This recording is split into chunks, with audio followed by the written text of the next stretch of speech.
A paz do Senhor, meus queridos irmãos, Deus seja louvado e engrandecido por mais essa oportunidade que Ele nos dá, que Ele nos concede, de nos reunirmos, né, aqui virtualmente para mais um comentário da lição bíblica da escola dominical, classe adultos. Hoje é a lição de número 10, que tem por título O Cativeiro de Israel, Reino do Norte.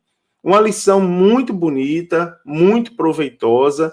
Convido todos vocês a permanecerem aí até o final do comentário, porque com certeza todos nós vamos aprender muito com o comentário dessa lição.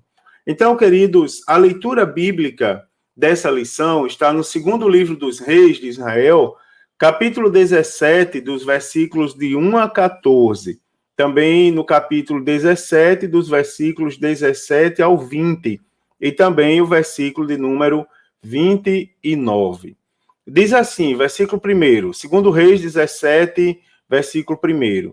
No ano do 10º de Acais, rei de Judá, começou a reinar Oséias, filho de Elá, e reinou sobre Israel em Samaria 9 anos, e fez o que era mal aos olhos do Senhor. Contudo, não como os reis de Israel que foram antes dele.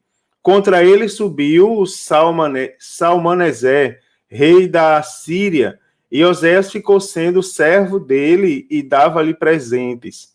Porém, o rei da Assíria achou em Oséias conspiração, porque enviara mensageiros a So, rei do Egito, e não pagava presentes ao rei da Síria cada ano, como dantes. Então, o rei da Síria o encerrou e aprisionou na casa do cárcere, porque o rei da Síria subiu por toda a terra e veio até Samaria e a cercou 3 anos. No ano 9 de Oséias, o rei da Síria tomou a Samaria e transportou a Israel para a Síria e fê-los habitar em Ala e em Abor, junto ao rio Gozã e nas cidades dos Medos. E sucedeu assim por os filhos de Israel pecarem contra o Senhor, seu Deus, que os fizera subir da terra do Egito, de debaixo da mão de Faraó, rei do Egito, e temeram a outros deuses. E andaram nos estatutos das nações que o Senhor lançara fora de diante dos filhos de Israel, e nos costumes dos reis de Israel. E os filhos de Israel fizeram secretamente coisas que não eram retas contra o Senhor, seu Deus, e edificaram altos em todas as suas cidades, desde a torre dos atalaias até a cidade forte. E levantaram estátuas e imagens do bosque em todos os altos outeiros e debaixo de todas as árvores verdes.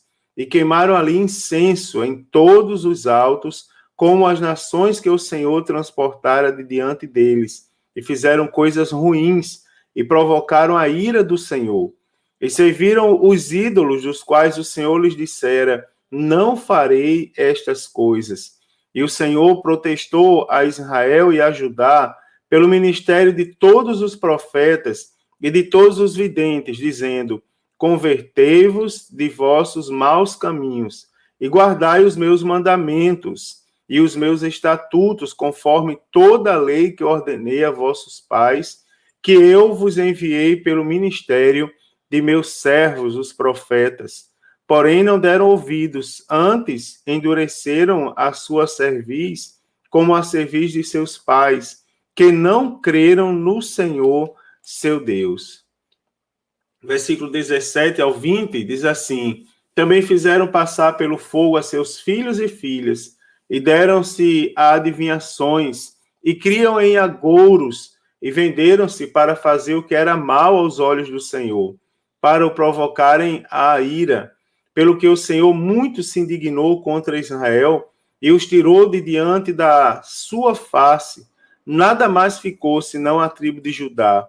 Até Judá não guardou os mandamentos do Senhor, seu Deus. Antes, andaram nos estatutos que Israel fizera, pelo que o Senhor rejeitou a toda a semente de Israel, e os oprimiu, e os deu nas mãos dos despojadores, até que os tirou de diante da sua presença. Versículo 20.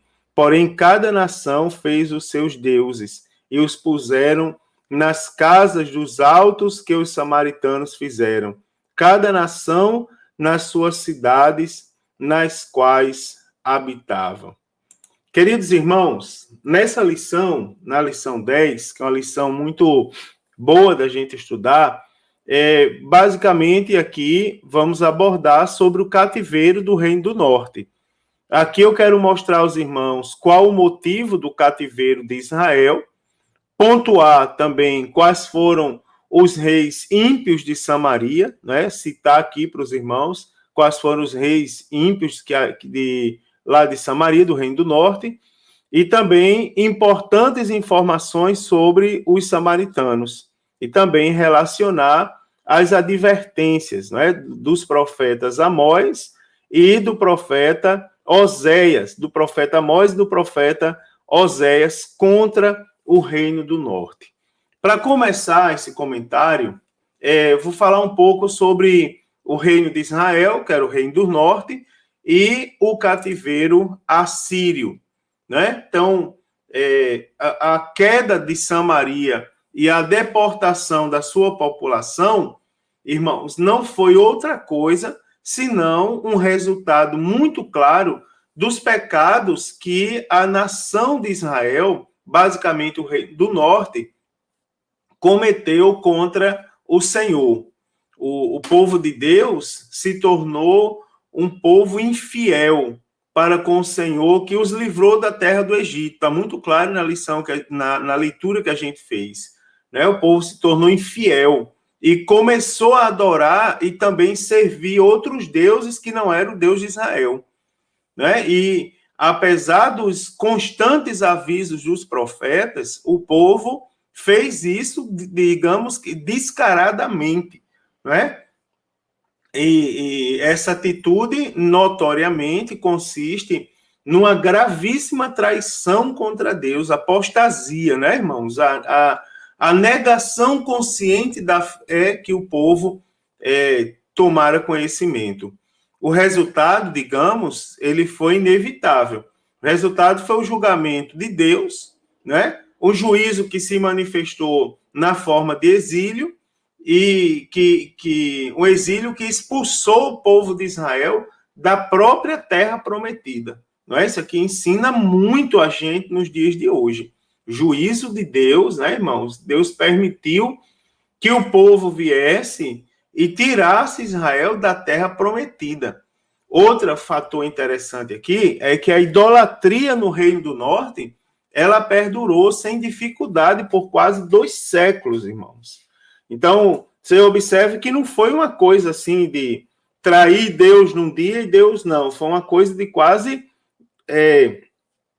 2 séculos. Até que, digamos, que a paciência de Deus se esgota e Deus permite que os assírios destruam a capital de Israel. Então, qual foi o motivo do cativeiro do Reino do Norte? Como eu já estava falando para os irmãos, devido à forte idolatria, à injustiça social e à degradação moral do povo de Israel, né? Aqui eu estou falando do Reino do Norte, Deus ele suscitou nações poderosas para punir o seu povo. Uma dessas nações foi a Síria. Né, irmãos? Tudo isso está na base da divisão do Reino de Israel. A gente pode ler lá a partir de 1 Reis, capítulo 11. Então, Deus havia advertido Salomão por 2 vezes sobre a adoração de deuses estrangeiros. Mas o rei Salomão não levou isso em consideração. Né? Então, por esse motivo, o Senhor disse-lhe que o reino lhe seria tirado, né? Embora não durante a sua vida. Está lá em Amós, capítulo 7, versículo 17. Assim diz o Senhor, Israel certamente será levado cativo, né? Então, as palavras proferidas contra as tribos apóstatas foram literalmente cumpridas.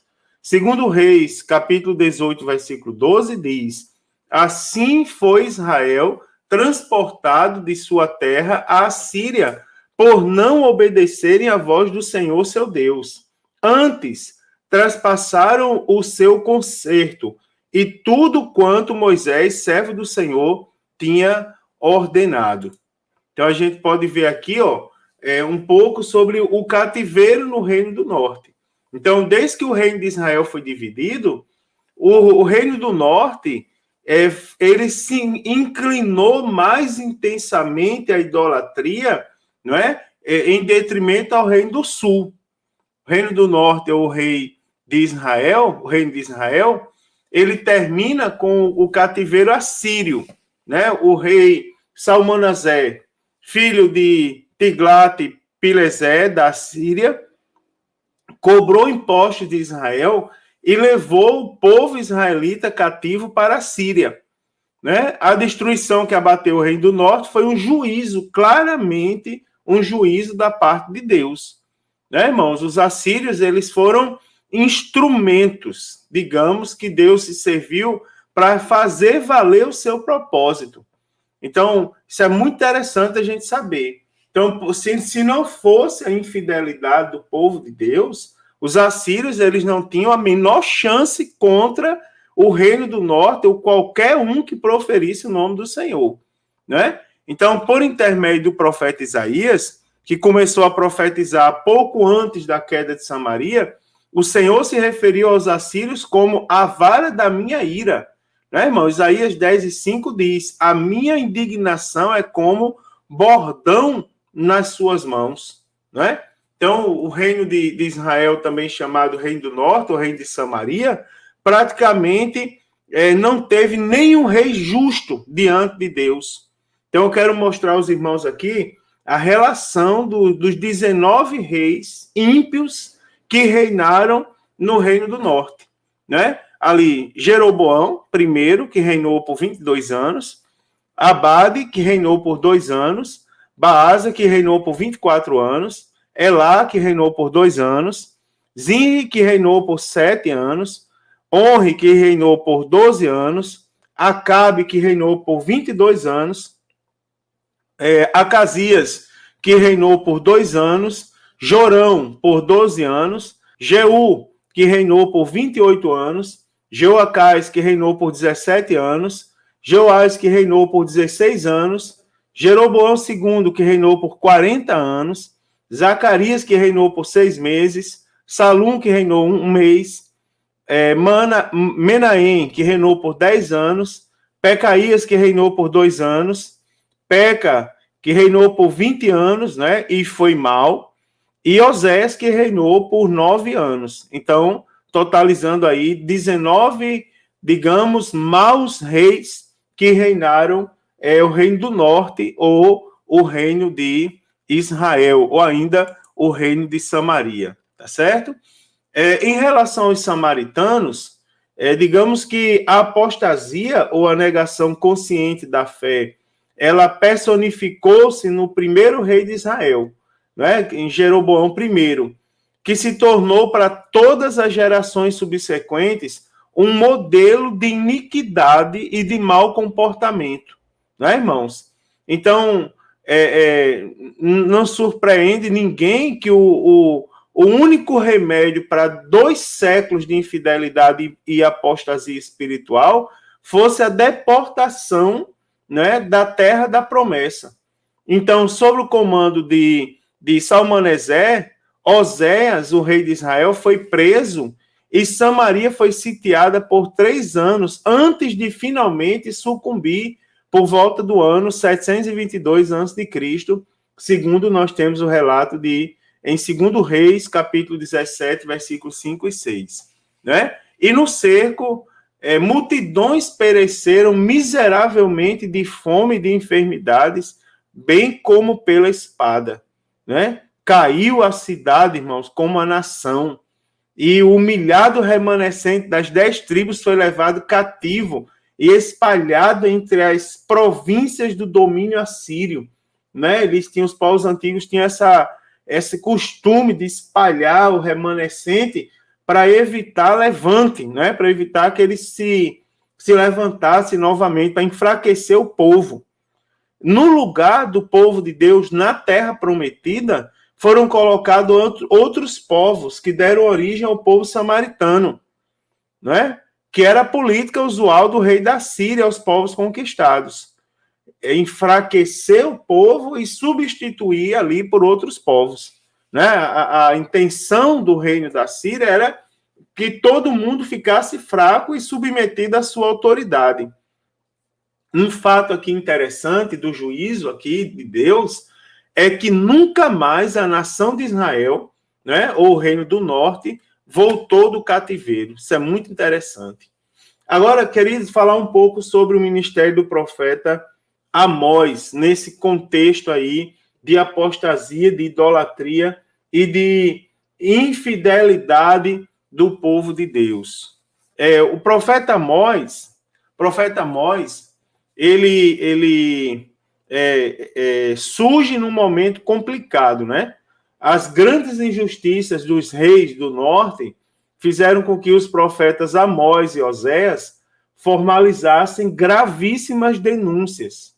Então, irmãos, todos esses terríveis pecados da nação de Israel, do reino do norte, eles foram apontados pelos profetas com pesadas advertências ao arrependimento e apelos à misericórdia e ao amor de Deus.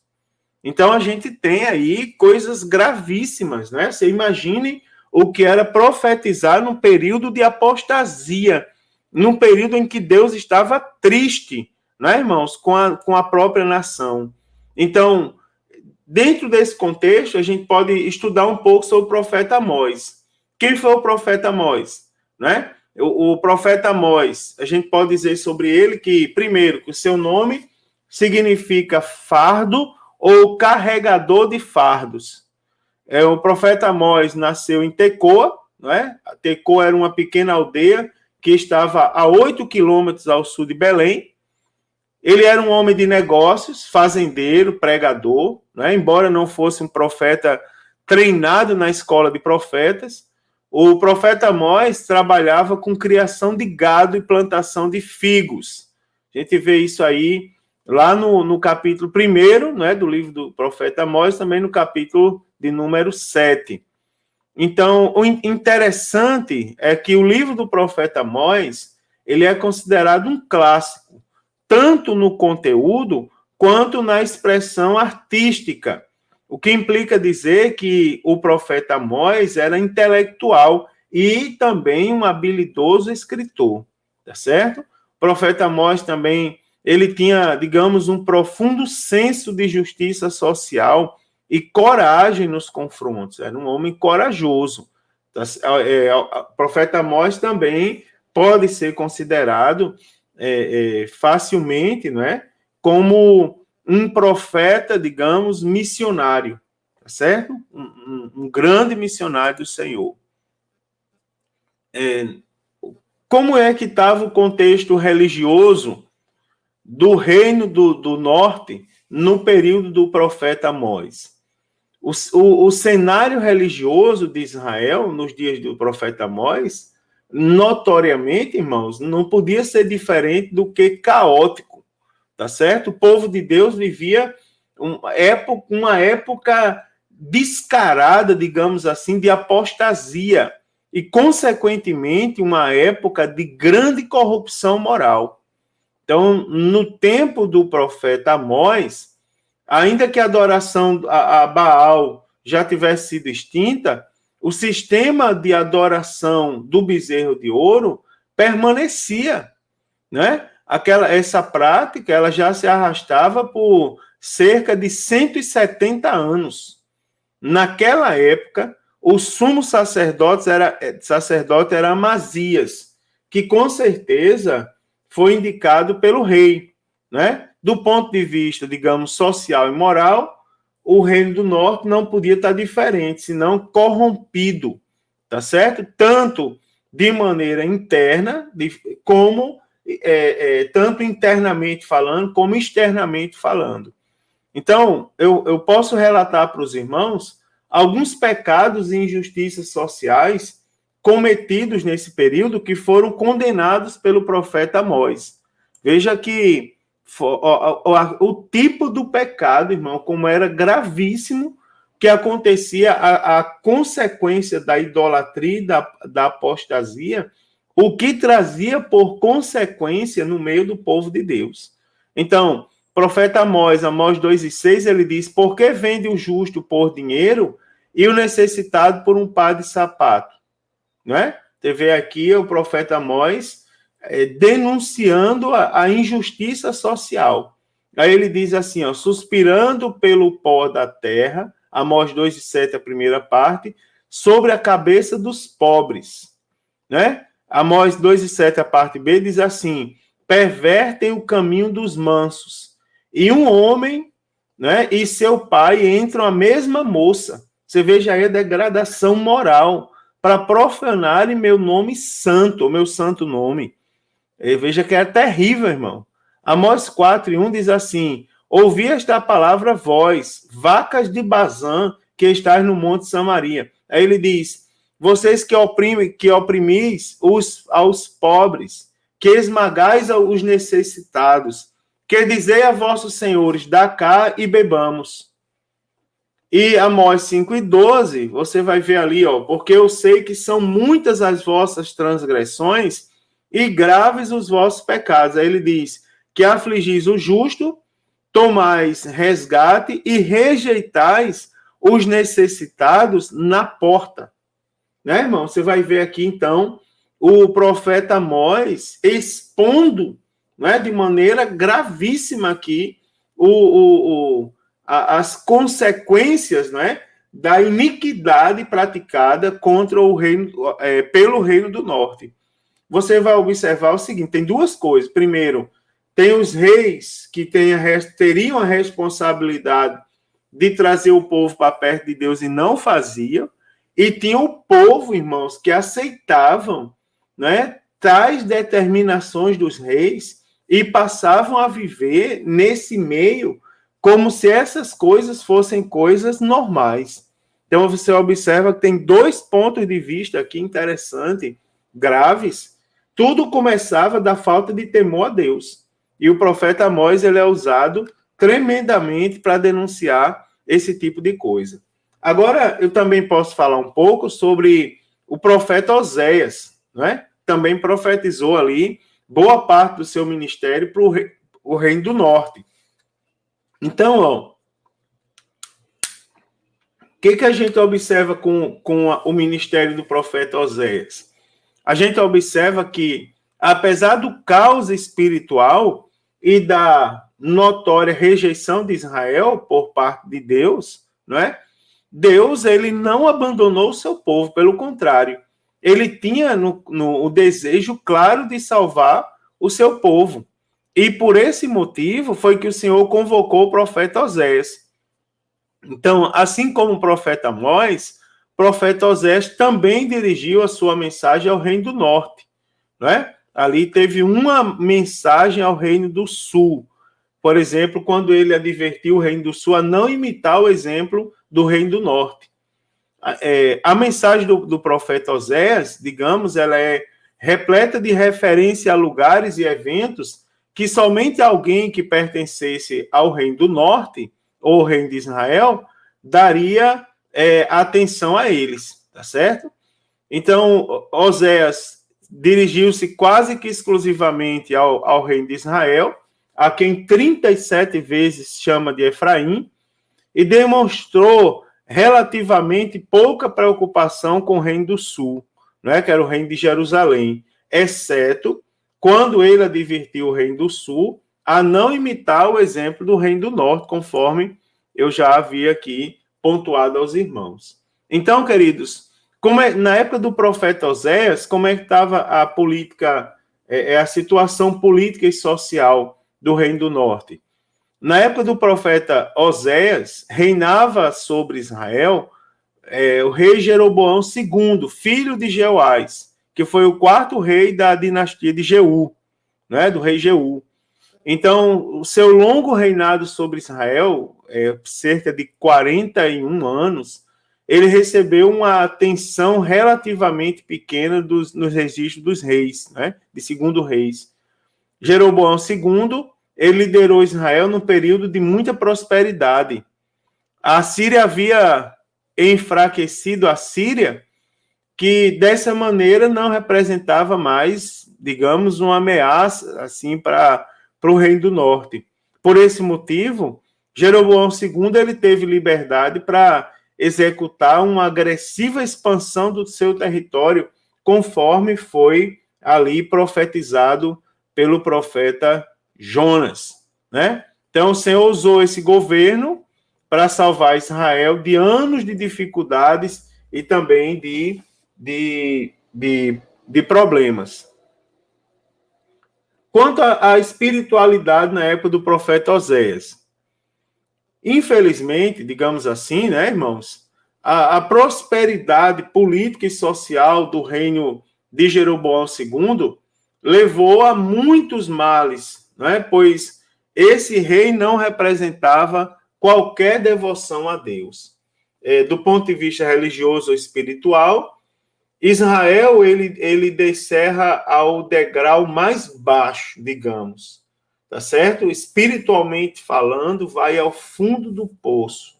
Então, eu posso destacar aqui para os irmãos alguns pecados cometidos pelo Reino do Norte, né, na época do profeta Oséias, tipo a decadência do povo, a falta de misericórdia, né, a depravação dos sacerdotes, o afastamento do Senhor, a indiferença e a apatia espiritual, e também a confiança em falsos deuses. Nesse contexto, né, irmãos, o Reino do Norte ele estava resistindo aos fortes apelos de Deus por meio do profeta Oséias para se reconciliar, o que resultou numa sentença terrível. E a sentença foi o cativeiro pela Síria, não é? Conforme Oséias, capítulo 11, versículo 7. Então, porque pelo motivo de terem rejeitado a correção, eles estavam sendo destruídos pela falta de conhecimento e por esquecer de Deus. Isso aqui é uma advertência terrível e, digamos, irmãos, atual para todos nós, né? No entanto, a promessa divina aos patriarcas, né, Abraão, Isaque e Jacó, de fazer uma aliança perpétua com eles e com seus descendentes, era, digamos, a garantia de que o castigo de Deus não duraria para sempre. Digamos que o castigo de Deus aqui pode representar uma sacudida do Senhor, não é? Infelizmente, para que o seu povo acordasse desse período de apostasia que eles viviam. Então, Deus havia pronunciado o julgamento através do profeta Oséias, porém, também anunciou a restauração, e que o Senhor graciosamente perdoaria a nação perversa e com paciência atrairia a nação para si. Irmãos, veja como essa lição é profunda e muito interessante para nós estudarmos e tirarmos muitas conclusões. Então, como conclusão desse breve comentário, eu digamos, falo para os irmãos que, lembro aos irmãos que não faltou advertência para que Israel abandonasse a idolatria e fosse poupado do cativeiro, né? Todavia, irmãos, digamos que nenhuma dessas advertências surtiu efeito, né? Cada vez mais, a gente pode perceber facilmente, pela leitura que foi feita e o breve comentário também, que a nação cada vez mais foi se afundando em seus pecados. E de maneira drástica, porém misericordiosa e amorosa, de Deus, né? De Deus retomar seu povo ao aconchego do seu amor, digamos, foi infelizmente conduzi-lo ao cativeiro e à dispersão.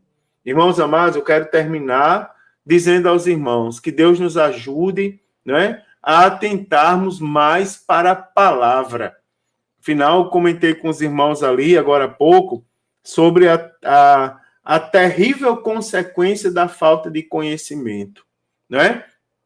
vou terminar aqui fazendo um acréscimo interessante, é que facilmente a gente pode deduzir, irmãos, que quase que a totalidade do povo de Deus nunca leu a Bíblia Sagrada toda sequer, uma vez apenas. Então, que Deus nos ajude a nós atentarmos mais para a sua palavra. E qual é a consequência, irmãos? Por que nós temos que atentar mais para a palavra? Para não colhermos os amargos frutos da desobediência, não é, irmãos? E que vem ali atrelado, digamos, à falta de conhecimento de Deus. A desobediência, a Bíblia diz que muitos pecam por falta de conhecimento, não é? Deus abençoe, nós possamos refletir nesse comentário e domingo estarmos todos felizes na escola bíblica dominical, tá certo? Ajude seu professor a dar aula, eu tenho certeza que todos nós sairemos mais edificados. Um forte abraço, queridos. Se Jesus não voltar, na próxima semana eu volto aqui com o comentário da lição de número 11, tá bom? Um forte abraço, a paz do Senhor e uma excelente aula a todos.